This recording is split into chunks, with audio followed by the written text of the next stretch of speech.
मैं हूँ पूजा नायक। आप सभी को मेरे चैनल पर स्वागत है। आज हम 9वीं कक्षा तृतीय भाषा हिंदी के बारे में अध्ययन करने वाले हैं। आज हम जानेंगे भीम और राक्षस की एकांकी। पाठ के लेखक हैं विष्णु प्रभाकर। आइए उनके बारे में जानते हैं। प्रसिद्ध रेडियो नाटककार श्री विष्णु प्रभाकर का जन्म 1912 उत्तर प्रदेश के मीरापुर जिले के मुजफ्फरनगर में हुआ। इनकी प्रसिद्ध एकांकी संग्रह हैं प्रकाश और परछाइयाँ, ऊंचा पर्वत, गहरा सागर, माँ का बेटा, इंसान और अन्य एकांकी, अशोक तथा अन्य एकांकी, माँ बाप। प्रभाकर जी को सोवियत लैंड पुरस्कार से सम्मानित किया गया है। उनके 60 से अधिक पुस्तकों के एवं अनेक पत्र पत्रिकाओं के संपादन में भी योगदान दिया है। उनके प्रसिद्ध जीवनी है आवारा मसीहा। उपन्यास है अर्धनारीश्वर, तट के बंधन, निशिकांत, स्वप्नमयी व दादा की कचहरी। कहानी संग्रह है धरती अब भी घूम रही है, मेरी प्रिय कहानियाँ, संघर्ष के बाद, आदि और अंत। अर्धनारीश्वर उपन्यास पर केंद्र साहित्य अकादमी द्वारा पुरस्कृत है। उनकी मृत्यु 2009 को हुआ। बच्चों, वैसे आप लोग जानते ही हैं, पाठ को जानने से पहले पाठ के आशय को भी जानना ज़रूरी है। यह एक पौराणिक एकांकी है। भीम के द्वारा बकासुर का वध इस एकांकी का कथासार है। दानवता पर मानवता की जीत और अच्छाई के सामने बुराई की हार इस एकांकी का संदेश है। इस पाठ के शब्दार्थ हैं विपदा मतलब मुसीबत, रमजाना मतलब मग्न होना, पहेलियाँ बुझाना मतलब घुमाव फिराव की बात करना, रखवाली मतलब पहरेदारी, हिफाजत, भुगतना मतलब झेलना, उजाड़ना मतलब बर्बाद करना, अजीब मतलब विचित्र, सब्र मतलब सहनशीलता, धीरज, उतावला मतलब जल्दबाज, फाँकना मतलब मुंह में डालना, जबान संभालना मतलब बोलने में उचित अनुचित का विचार करना, साबुत मतलब सब, शरारत मतलब दुष्टता, शैतानी, तंग करना मतलब परेशान करना, हकलाना मतलब रुक रुक कर बोलना।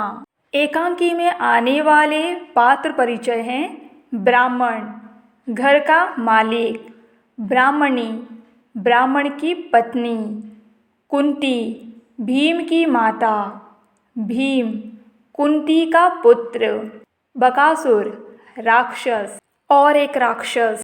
पहला दृश्य, मंच पर एक मकान के आंगन का दृश्य। गरीब ब्राह्मण का घर है, सभी रो रहे हैं, चारों ओर उदासी है। पर्दा उठने पर लोग रोते रोते बात कर रहे हैं। ब्राह्मणी रोते हुए कहती है, मैं कहती हूँ तो मुझे जाने दो, बच्चे तो अब बड़े हो गए हैं, उन्हें संभालने में कोई कठिनाई नहीं होगी। ब्राह्मण कहते हैं, नहीं नहीं, तू कैसे जा सकती है? तू चली जाएगी तो घर में क्या रहेगा? बच्चे अभी इतने बड़े कहाँ हैं? फिर बेटी का विवाह भी करना है। नहीं, मैं ही जाऊंगा। ब्राह्मणी कहती है, अजी तुम कैसे जाओगे? तुम चले गए तो घर का सहारा ही चला जाएगा। नहीं, मैं ही जाऊंगी। यह बात सुनकर बेटी कहती है, माँ, न तुम जाओगी और न पिताजी को जाने दोगी, मैं जाऊंगी। ब्राह्मणी कहती है, अरे अरे, तू कैसे जाएगी? तू क्या कहती है? ब्राह्मण कहता है, तू जाएगी? बस यही सुनना तो बाकी रहा था। हाय रे, दुनिया क्या कहेगी? ब्राह्मणी कहती है, मेरे रहते मेरे बच्चे मरने को जाए। भगवान, मैंने ऐसे क्या पाप किया है? ऐसे कहकर जोर से रोती है। सब रो पड़ते हैं। तभी सहसा बाहर से कुंती और भीम आते हैं। कुंती कहती है, क्या बात है, तुम सब क्यों रो रहे हो? भीम कहता है, कहाँ जाना है तुम्हें? क्या विपदा आ पड़ी? कुंती कहती है, अरे भाई, हुआ क्या, कुछ बताओ। कोई नहीं बोलता, उसी तरह रोते रहते हैं। भीम कहता है, हाँ हाँ, रोना बंद करके बात बताओ। ब्राह्मण कहता है, बात क्या है, मेरा भाग्य फूट गया। इससे कहता रहा, चल इस एक चक्र नगरी को छोड़कर कहीं और चले, पर यह तो यही की मिट्टी में ऐसा रम गई कि जाने का नाम नहीं लेती। मेरा तो बुलावा आ गया। कुंती कहती है, कहाँ से बुलावा आ गया, कुछ बताओ तो, तुम्हें क्या दुख है, हम कुछ ना कुछ ज़रूर करेंगे।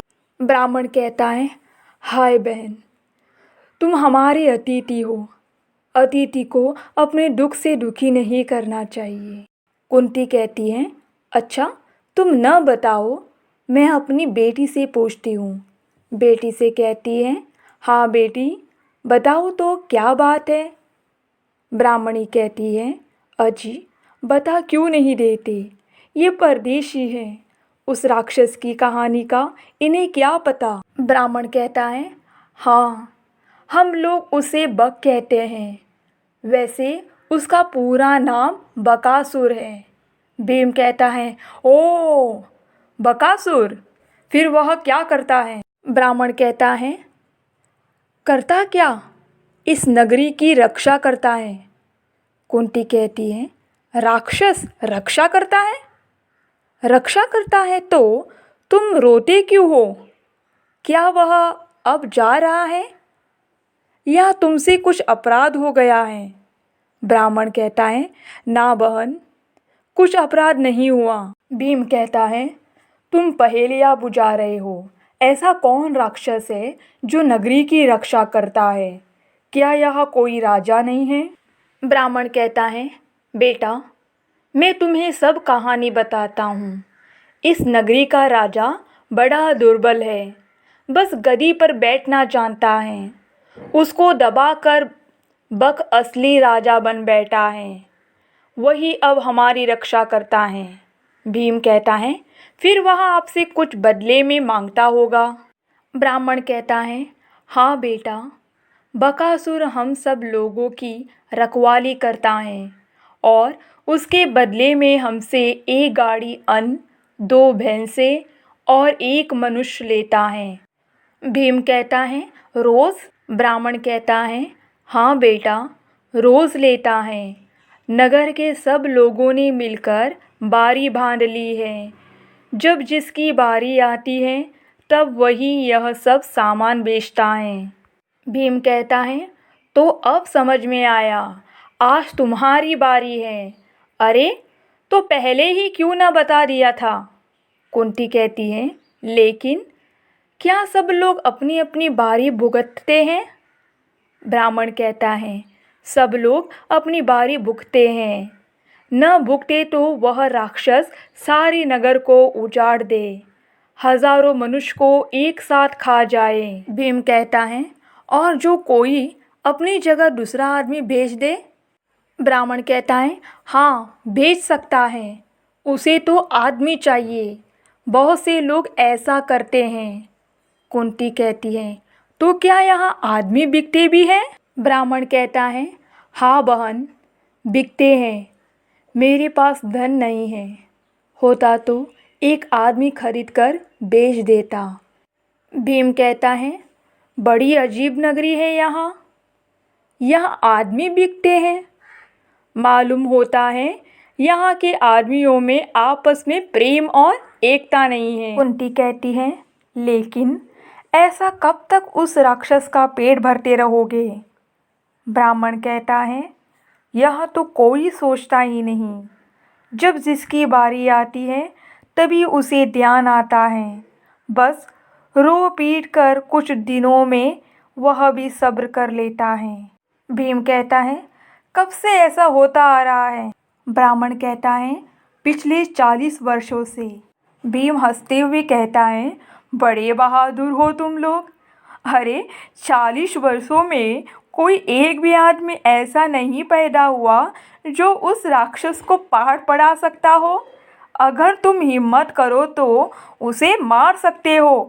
कुंती कहती है, सुनो भाई, तुम चिंता मत करो, उठो, खाओ पियो, जाओ बहन, तुम रसोई में जाओ, और बेटी तुम अपना काम देखो, कल तुम में से कोई नहीं जाएगा। ब्राह्मण कहता है, क्या क्या कहा तुमने बहन? हम में से कोई नहीं जाएगा? कुंती कहती है, हाँ, तुम में से कोई नहीं जाएगा। ब्राह्मण कहता है, तो कौन जाएगा? कुंती कहती है, मेरा यह बेटा। मेरे तो 5 बेटे हैं ना। ब्राह्मण तत्काल में कहता है, नहीं नहीं, यह नहीं हो सकता। हमारी बारी हो और तुम्हारा बेटा जाए। कुंती कहती है, अब तुम चुप रहो। क्यों बेटा, तुम तैयार हो ना? भीम कहता है, तैयार। माँ, जब से बकासुर का नाम सुना है मेरी भुजाएं फड़क रही हैं, मेरे नेत्र उसे देखने को उतावले हो रहे हैं। वाह माँ, जहाँ हम रहे वहाँ बकासुर किसी को सता सकेगा? कुंती कहती है, तुझसे यही आशा थी बेटा। ब्राह्मण इसे कहती है, सुना बहन, अब तुम रोना छोड़कर खुशी खुशी काम में लग जाओ। ब्राह्मणी कहती है, नहीं नहीं बहन, यह कैसे हो सकता है? यह तो पाप है। तुम हमें। कुंती कहती है, ओहो, मेरे बेटे की बात सुनी? वह बड़ा वीर है, क्या पता राक्षस को मार डाले। ब्राह्मण कहता है, राक्षस को मार डाले? बात तो तुम्हारी बहन प्रिय लगती है। ब्राह्मणी कहती है, तुम्हारा दिल बहुत बड़ा है बहन, भगवान तुम्हारे बेटे की रक्षा करेगा। बेटी कहती है, बुआ बुआ, तुम कितनी अच्छी हो। कुंती हंसती हुई कहती है, पगली, जा रसोई में माँ की मदद कर, और भीम तू जा कल की तैयारी कर। भीम कहता है, चलो माँ। वे तीनों एक और अंदर तथा भीम और कुंती दूसरी ओर बाहर जाते हैं। पर्दा गिरता है। बच्चों, पहला दृश्य के बारे में आप लोग जान चुके हैं। जल्द ही मैं दूसरा दृश्य आपके सामने प्रस्तुत करूंगी। धन्यवाद।